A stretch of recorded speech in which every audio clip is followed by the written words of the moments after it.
All right, you're definitely going to like this one today. What's happening is Nazi from 1055 JYY. And this is my inspiration segment. This is when I talk to artists and local people who are doing things to better themselves and better their community, to help out other people. It's a little segment I like to call Inspiration. And today, my guest, well, she is a 21-year-old singer.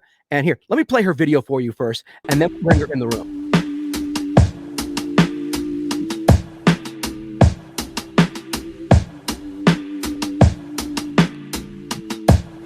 I'm giving you my everything, and you are changing every day. I feel for you. I wanna carry all the weight, but you take all the pain I try to steal from you. And I'm sure you can tell from that, her name is Baker Grace, and she's joining us right now. How are you today, Baker Grace? Hey, I'm doing well. How are you doing? Well, look, let's be honest. You're not doing well. You're dealing with what, like a sore throat, which I can't think of anything worse to happen to a singer than a sore throat, right?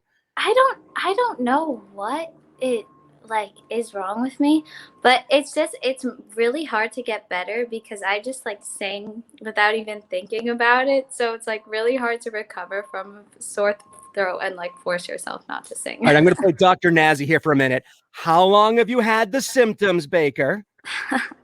I think this it's been a week now. I should probably shut up and stop singing.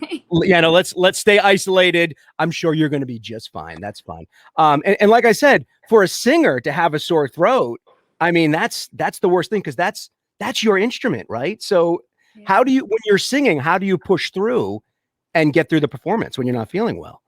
Well, there are certain parts of your voice, if you're singing certain ways, that kind of get out of your throat, like if you're singing more from your head. So it's really just changing the place where your voice is coming from. Where the sound is coming out of. Yeah. That's really cool. All right, so we're talking with, of course, Baker Grace, and we play one of her songs. Actually, we played a couple of her songs here on JYY, and the latest one we're playing is "I Feel for You," which is a great song. It is super hot. I love it. I want to talk a little bit about you and what it was like to be an artist, an up and coming artist, over this past year, where you couldn't get out and perform, because I can tell by your videos, and I've checked you out on YouTube, you do a lot of live stuff. So how difficult has it been to connect with your fans over the last year and a half? I think that it's less about not being able to be out, but what happened when everyone was inside with technology and social media. And especially TikTok came in and completely kind of changed the music industry. Right. So it was tough. And I think that the hardest thing is making connections with fans that are long lasting and creating relationships with people, which I think is easier to do in person, because we're fed so much, content all the time on social media, that it's yeah, you're listening to this artist, but you're listening to it right next to this other artist, and then next to this meme, and next to this guy screaming. So it's hard to really take in the experience for what it is. Right. And I really miss that about live music. But going live on my Instagram and really having conversations with fans has helped a lot. That's really cool. And that's one of the reasons why you have inspired me, because you really do connect with your fans. You really have grown. And I think a lot of people in the last year have grown in that way. They've found a way to overcome and go on. Now you're 21 years old, correct? And how long have you been singing? Because from your videos, it looks like since you were a little girl, because your dad was a musician, he's been in bands. So how long have you been performing? Yeah, so I've been singing ever since I can remember. I wrote my first song when I was 3. It was called Cookie Dough. And, and then I started doing musical theater at 5 years old. And I've just been performing ever since at talent shows and stuff like that. And then I released my first EP album at 14, 15 years old. Wow.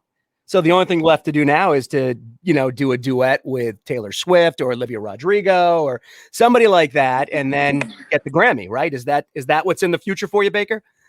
Yeah, I would love to get a Grammy, but I mean, I really just want to be able to do this for my life and bring my music to as many people as possible.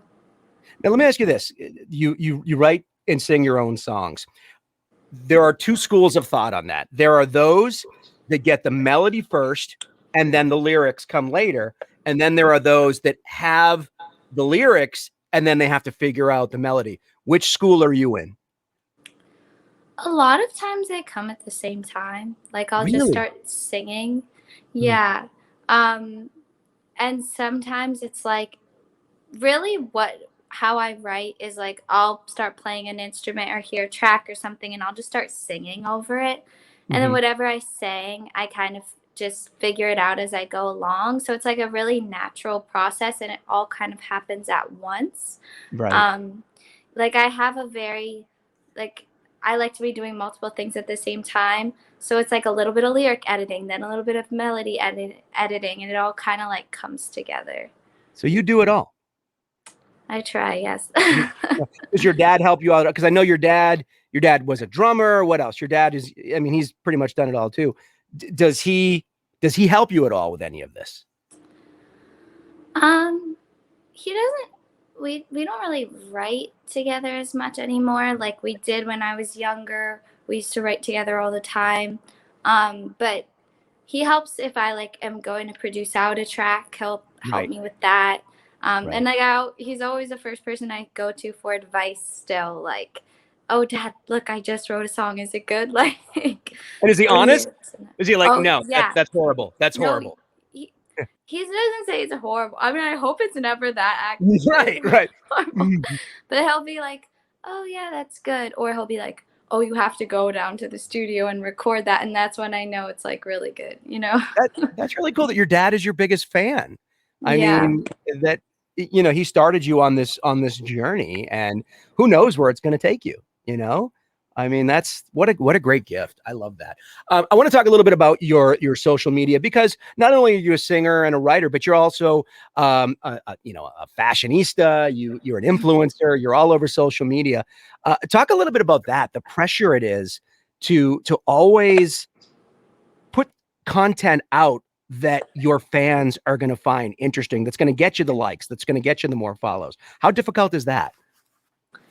Well, sorry. Well, I think that at Yeah. first it was really challenging Mhm.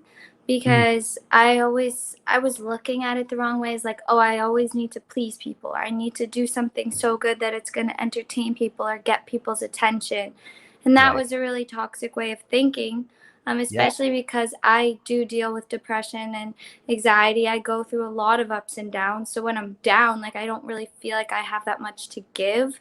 And if I do, it shouldn't be on social media. Like that's not where I should be putting my energy.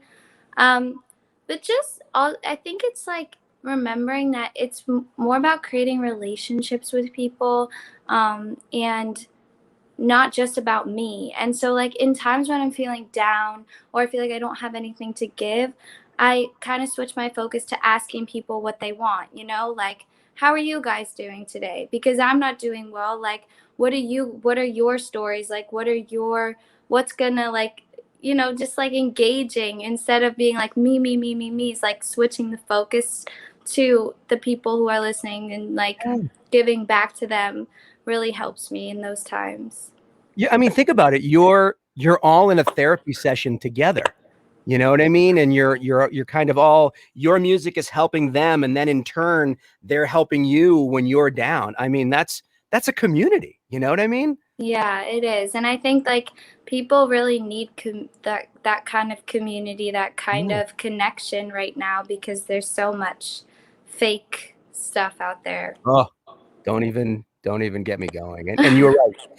There is a lot of toxic out there, and I think you're smart. I mean, you're right on the money when you say if you're having a really bad day, if you're feeling very anxious and depressed, you stay off social media. And that's the key, because there's a lot of stuff out there that's going to bring you down even further. that's going to make you feel worse. It's going to do the opposite of what people are trying to find on social media. So that's very smart, and I hope a lot of people take that to heart. That's some really good advice right there. Yeah, I mean, I think it's like something that Yeah. people, when they get anxious and depressed, like their first thought is, I need to run away. Like, I need to get rid of this feeling. So, like, social media just gives you such an easy way to get rid of it for a second. And then after that second, it goes away. And then it's like But you're yeah. chasing it and chasing it. Whereas, Yes. like, if you really want to get rid of that feeling, you have to accept it and Mhm. ask yourself what you need and give yourself what you really need in that moment. And sometimes it takes a day or 2 days and like good night of sleep to get over it. Mhm. Sometimes it's not immediate, which is hard. I can tell you come from a really good family. I can tell because you're right on the money with this kind of stuff. I mean, that's spot on. And I hope other 21-year-olds or 31-year-olds or 12, 13, 14-year-olds are hearing what you're saying and they take it to heart because this is really good advice. Don't look for the quick fix on social media. All right. Final question. Anybody, let's think back to 13-year-old Baker Grace, just trying to get her footing in the music business, just trying to establish herself. Somebody right now who's on that same journey, that same path. What advice can you offer them right now? That a lot of people are going to offer you a lot of things, but don't think that they know better than you do. You know yourself better than anybody else. So letting other people decide what decisions should be made is not going to help you in the long run. So don't be afraid to go out and find the information and learn about it yourself. And also just don't ever forget that part of yourself that first started making music because you just loved it and Hmm. because it just made you feel good. And it was therapy and it was just like love in created into something. Because that's at the end of the day what you want to bring to people. That's great advice. You should turn that into a song. I mean, I think we're doing a follow up here. What great advice. Now, at 13, would you have taken that advice if someone came up to you and said, "Hey, 13-year-old Baker Grace, what you just said"? What would your reaction have been? Well, I didn't believe in myself enough. I never did. So Mhm. that's why it's like so important for me to tell other people that because I always trusted other opinions over my own. And also, I figured, well, if I listen to other people and I fail, that's on them, that's not on me. And I was afraid to like fail or make mistakes. So it was just easier to give that power to other people. Right. Um, but eventually, I realized like I lost my power and I need my power back. Like that's me, that's who I am. And even if I fail, even if I make a mistake, I think that the worst thing I could lose is myself. Wow. Well said. Well said. Really quick, I want to bring up Baker's website here really quick, and there are some great things here too. Website is amazing, by the way, just the colors and the way it brings you in. And I mean, you go right to the listen. We've got all your songs. Of these songs that we're looking at right now, Baker, which one is your favorite to perform live? Because you've got a lot of great songs here. You've got a lot on your resume. Which is your favorite to perform live? Actually, "See the Future" is my favorite song to perform live. It's in the same. I released two singles, "Like You" and "See the Future," and that one, yeah, the one you're on, Yep, yep. and yeah, that one's really fun live. I really think all of your songs are really good. I Feel for You, of course, is the latest one that you can hear right here on JYY.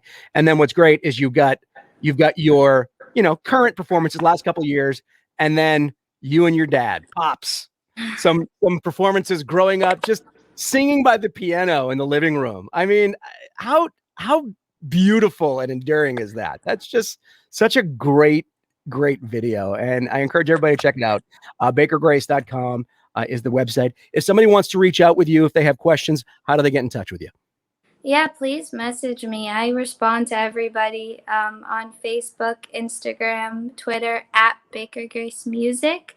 Mhm. And yeah, I'm actually like building a community right now. So if you message me, I'll send you the link and you'll get updates on all new music and exclusive live streams and all that good stuff. So We got to if you're get you to New interested. Hampshire. I know you're in what, New Jersey right now? Yeah, New We got to Jersey. get you up to New Hampshire. There are so many great little coffee shops and just little quaint music venues where you can get up and close and personal with your fans. And that's what I like about the smaller venues. You can interact with the artist and you can talk and have conversations, which adds to the whole experience. So we got to get you up here. You want to Yeah, come to New Hampshire? I would love to come. I love a good coffee shop and a good live show, so I'm Oh, down. get better first, okay? First, get rid of the sore throat, and then I'm a hypochondriac. Actually, that's my anxiety right there. Baker, listen, it has been absolutely amazing chatting with you. Thank you so very much. I encourage everybody to follow Baker on social media. She's on TikTok. She's everywhere. She's on it. But you can start right there at her website, bakergrace.com. Any final thoughts you want to leave us with here today? No, I'm grateful for having me, and I just hope everybody's taking care of themselves. Well said. Well said. Thank you for being an inspiration, Baker. Oh, thank you. Have a great day.